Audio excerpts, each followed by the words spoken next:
Hey, good morning, everyone. How's everyone doing this morning? Really glad you're here with us. If we haven't had a chance to meet yet, my name's Garry. I'm one of the pastors here.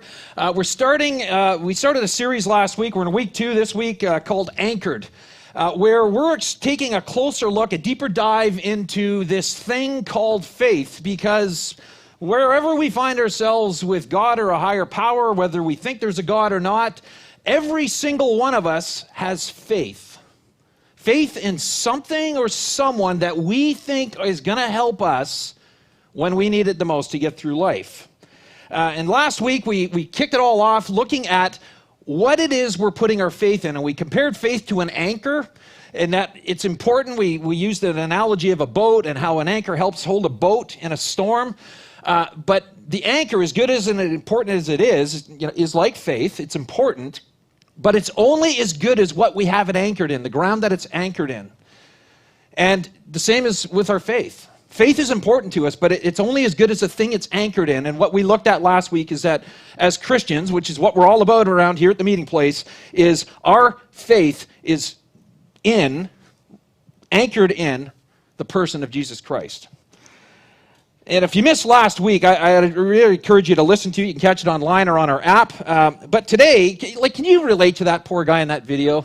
I heard lots of knowing laughter out there. But you put your change into a vending machine, you push the corresponding buttons, and nothing happens. It's almost like you feel like it's a conspiracy. You hear the gears whirring and spinning, but nothing happens. It's frustrating, isn't it?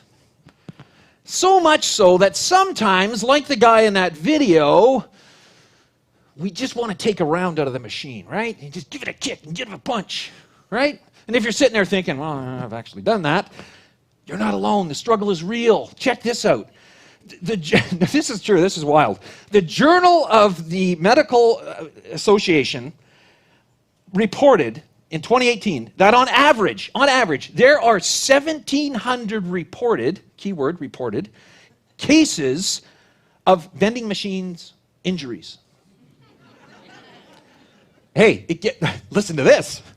On average, between 2 and 4 people are killed by a vending machine every year because they fall on them after they shake them out of their frustration and anger. I mean, how crazy is that? Imagine that being on your epitaph. Killed by a vending machine. Whoa, he lived a good life. Vending machines are a great invention. They're all about convenience.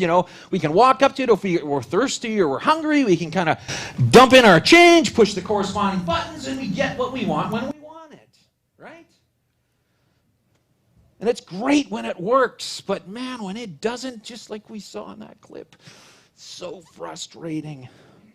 We end up just walking away. As I was thinking about that whole analogy, I just got to thinking about my own experience with God. And it paralleled pretty much right along with how we look at vending machines. To me, God was the giant vending machine in the sky. That's what I grew up with. That's how I viewed him. And most of the time when I asked him for something, it seemed like he gave it to me. And so it was kind of cool. Here's how it would look. On my way to school, I'd look up at the sky and I'd say, God, please help me pass this test. I know I didn't study for it, but please, I need to pass this test, really bad. And I'd pass it. And I'd be like, yay, God, awesome. Or this was another common one for me. I had this curfew. I had to be home at a certain time at night, and sometimes I'd be late. And so I'd be coming home, and I'd be like, God, please, let my parents be asleep. So I don't want to get into a fight with them. I just want to just let them be asleep and I can just sneak in. And this one time I got home, it was better than that. They weren't even home. They didn't know I was late. It was like, yay, God, right? Maybe you've had a similar experience.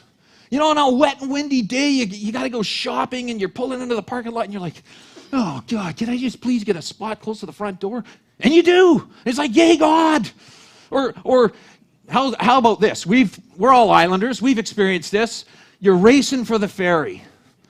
And you got the slowest driver on the island in front of you. And you're like, God, please let me make the ferry. I got to make this ferry. Please, please, please, please, please, please, please.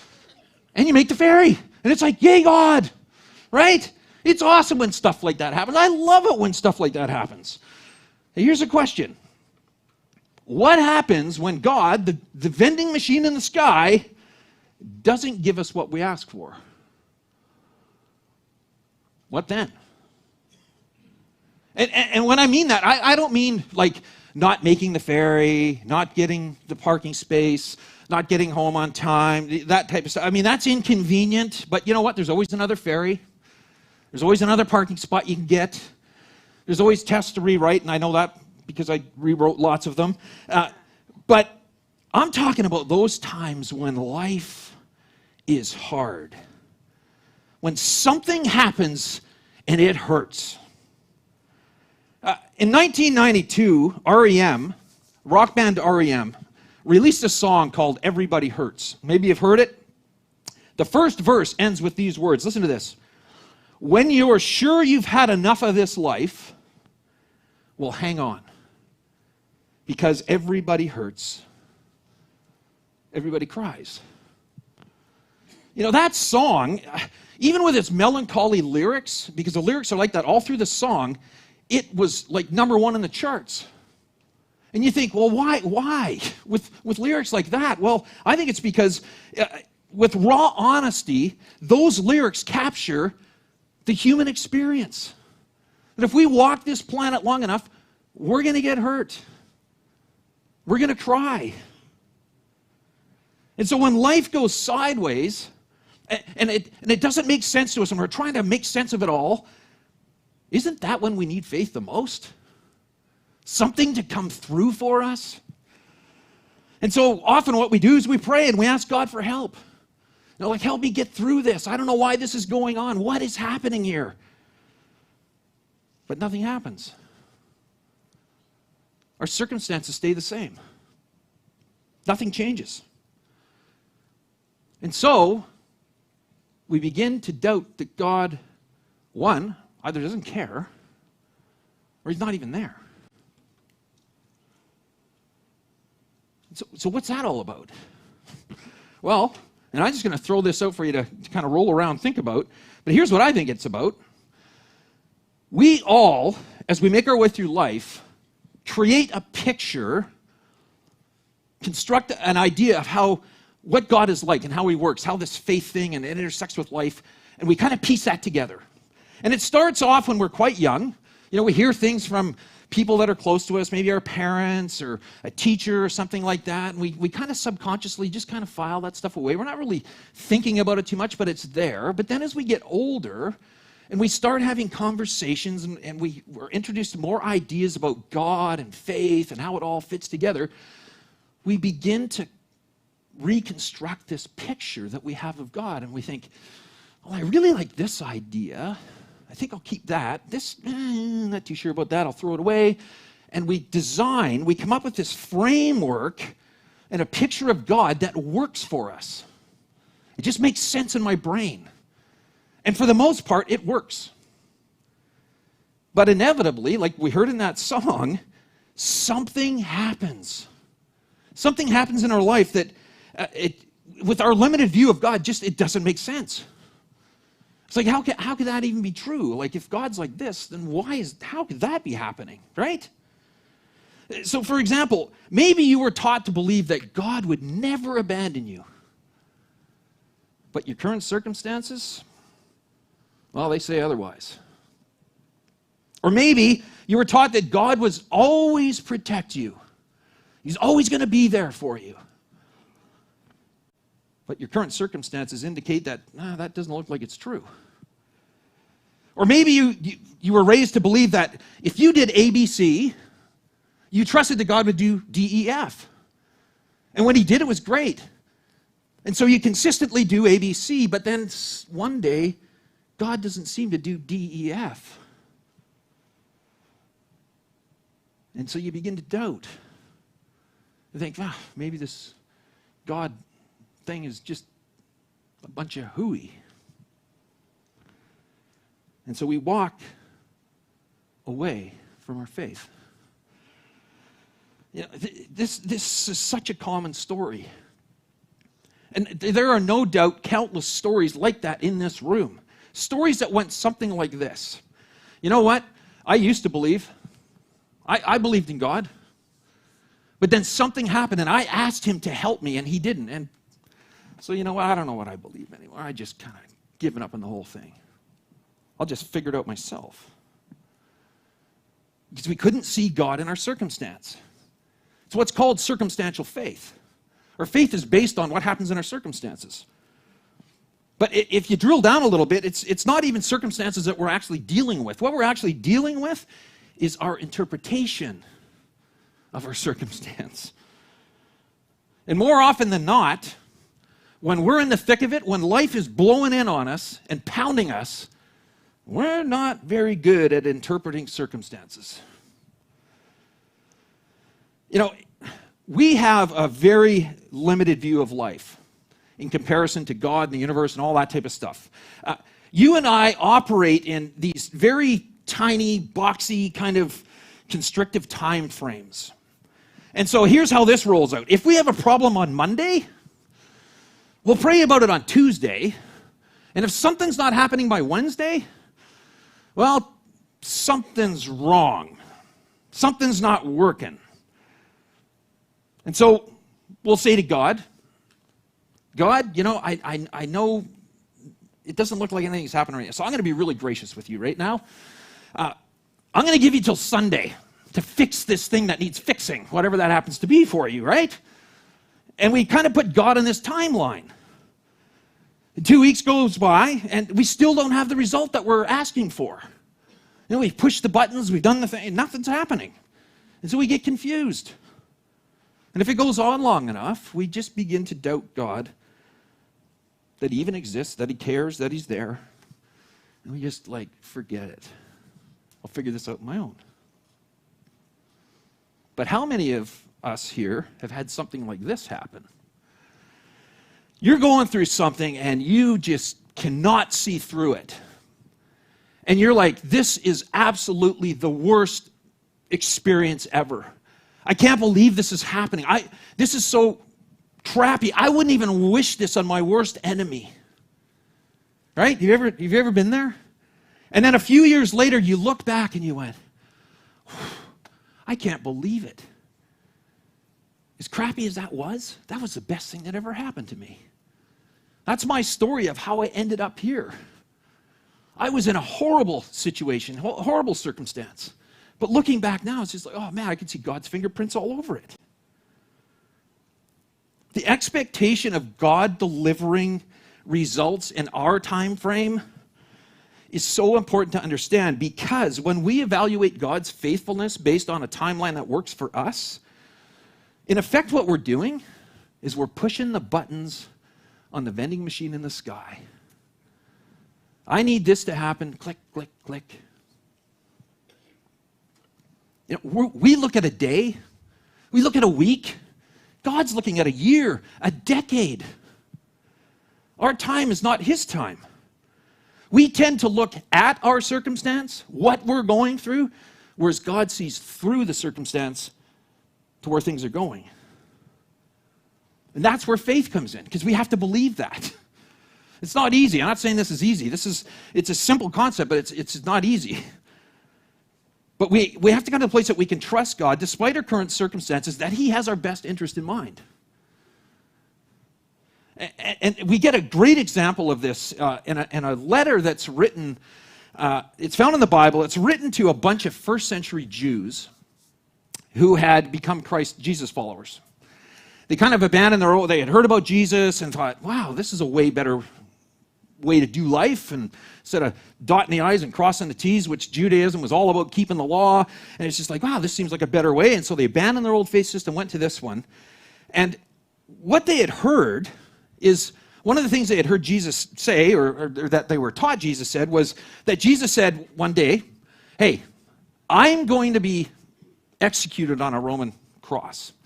And I'm going to be buried, but in 3 days, I'm going to come back to life. I'm going to hang around for a while, and then I'm going to go back to where I came from. I'm going to go back to heaven, but hang on, because I'm coming back. It's like his Arnold Schwarzenegger, I'll be back, right? I'm coming back. And what they understood, interpreted that to mean, was that Jesus would be right back. Don't sit down, take your shoes off, take your coat off, get comfortable kind of right back. And that expectation gave them great hope. That's what they placed their hope in. They wanted Jesus to come back because their circumstances were hard. They were disowned by family and friends for abandoning their faith and choosing to follow Jesus. They were in the crosshairs of the religious leaders of the day and the Roman government who was occupying the land at that time, both of whom didn't like Jesus or his followers. And so when these people had heard that Jesus was coming back, they were like, hurry up, get here, we're waiting. But then days went by, and then weeks, and then months, even years. And they're there waiting, maybe in the backyard, like, hello, I'm here. When are you coming back? Things aren't good here. I'm ready to go. And they're beginning to doubt Jesus, that he is coming back. They couldn't see him in the circumstances they found themselves in. And so what happened is their faith began to crumble. And they just wanted to leave it all behind. That's why this letter called Hebrews, written, so named because that's who it was written to, was written. To encourage those who couldn't see Jesus and their circumstances and were ready to give up on the whole Jesus thing. And maybe that's your story. Or the story of somebody you know right now. They've got something going on in their life that doesn't make sense. The picture they have of God doesn't make sense, and they're just like, you know what, that's just, I can't even deal with that. Well, if that's where you happen to find yourself or somebody you know is at, I want to share some words from you from this letter.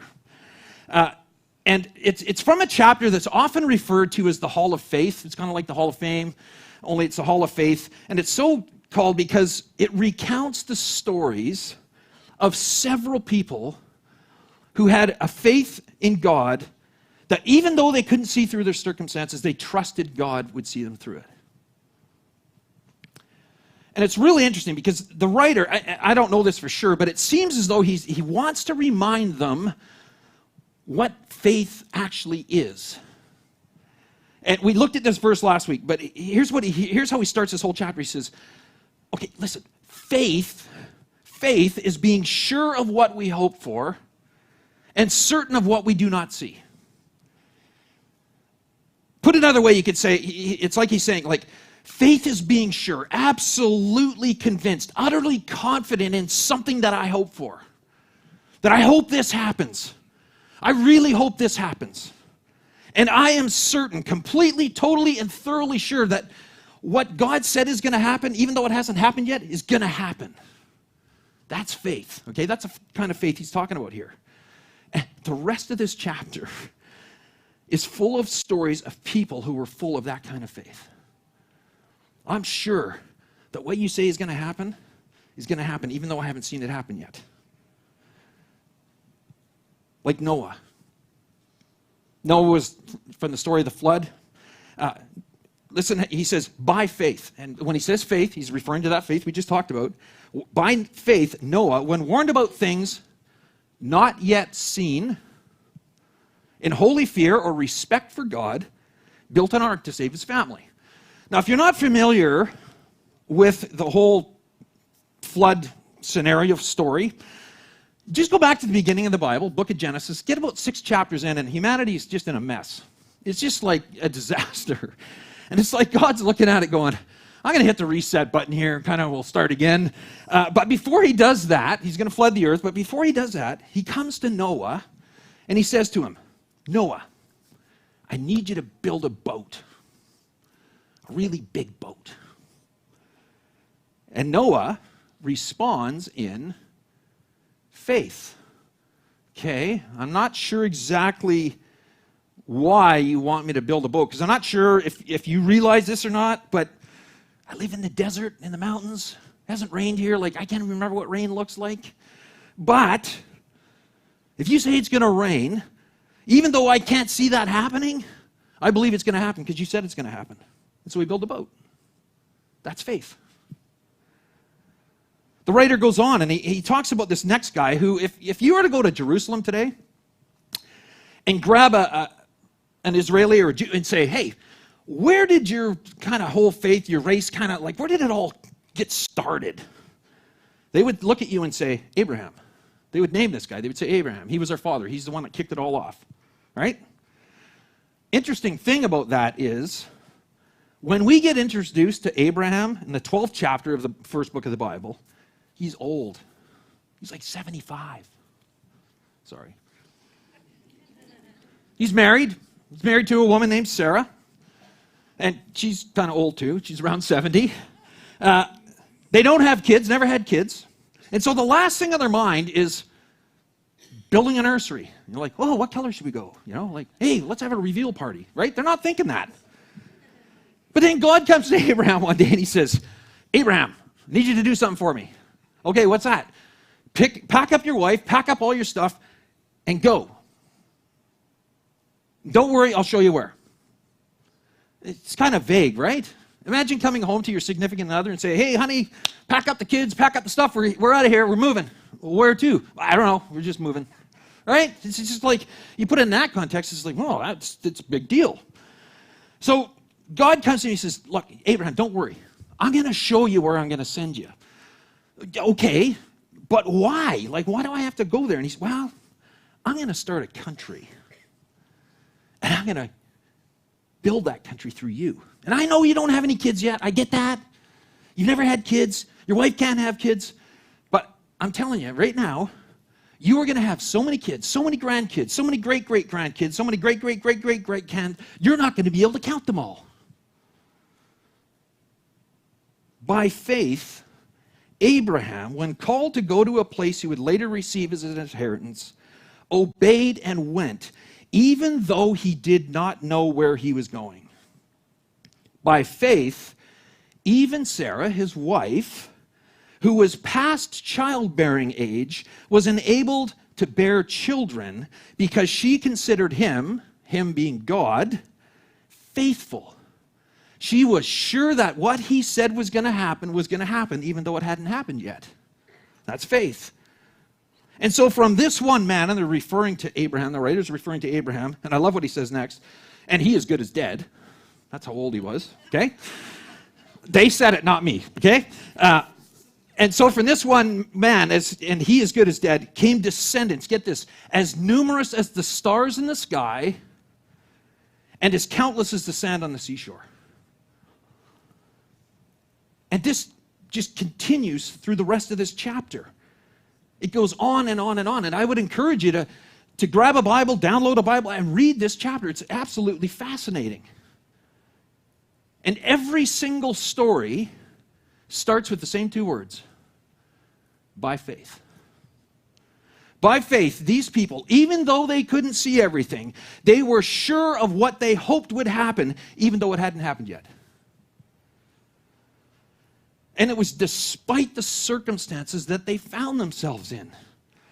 And if you read through this chapter, and again, I'd encourage you to do that, some of them found themselves in some pretty dire circumstances. Because they had chosen to follow Jesus, they were destitute, they were ridiculed, they were mistreated, they were homeless, living in caves. But despite all of that, they refused to give up on God because their faith wasn't anchored in circumstance. All these people died having faith in God. They did not receive what God had promised to them. It sounds kind of weird. But they could see far ahead to all the things that God had promised, and they were glad for them. And what God had promised is, there is something better coming after this life. And that you can count on. In the late 1800s, and maybe you've heard this story before, but it's a fantastic story. A lawyer from Chicago named Horatio Spafford became a Jesus follower, just through a series of events. And not long afterward, becoming a follower of Jesus, he suffered incredible loss. There was a huge fire in Chicago in 1871, wiped out pretty much every building he owned. But worse than that, he killed his son, lost his son. And his wife was absolutely devastated. And so their family doctor said, maybe the best thing to do is go on a family vacation. Just get away from all of this. Just separate yourself from all of this. And so what he did is he sent his wife and his 4 daughters ahead to Wales, put them on a boat, sent them off. He had to stay back, just do some last-minute business, but he was going to catch up to them, and he sent them off. Halfway through their trip, their ship was struck by another ship and sank in minutes. And all 4 of his daughters drowned. His wife made it to Wales, and so he hopped on a ship to go be with her. And as he's on his way, he's lost all his income, he's lost his son, he's lost his 4 daughters, and on his way to meet his wife, he pens one of the greatest, most famous hymns of all time. It's called "When Peace Like a River." When peace like a river attendeth my way. When sorrows like sea billows roll, when life just comes pounding in on me, whatever my lot, whatever my circumstances, whatever's going on in my life, you have taught me to say, it is well with my soul.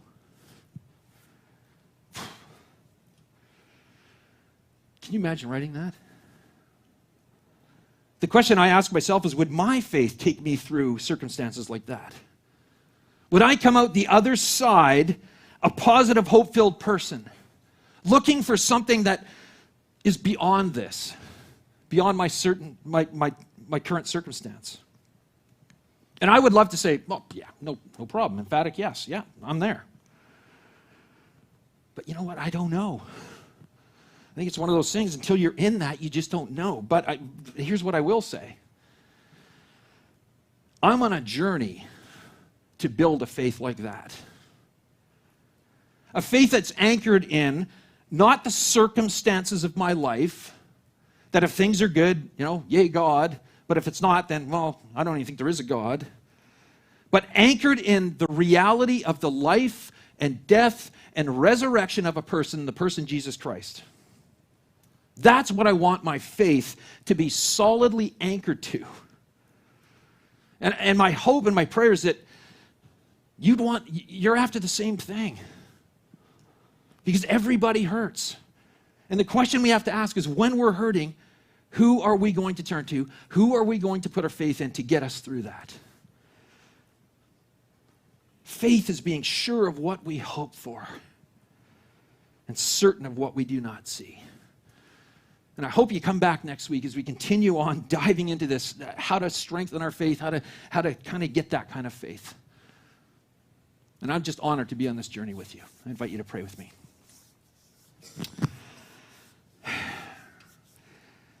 God, it's true. For years I lived with this picture of you that if you did good things, then you existed. But if you didn't kind of help me out, then, well, I kind of began to doubt that.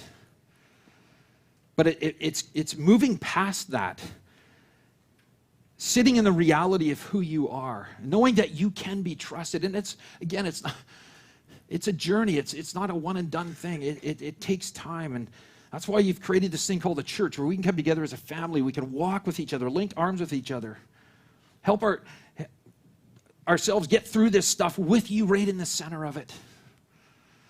And so my prayer is for me that. And for all of us, that if we would just continue to dig down in our faith so it's rock solid, anchored in you, the reality of you.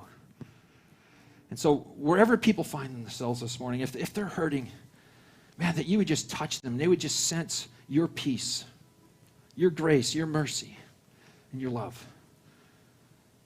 We thank you for loving us, and we pray this in your name. Amen.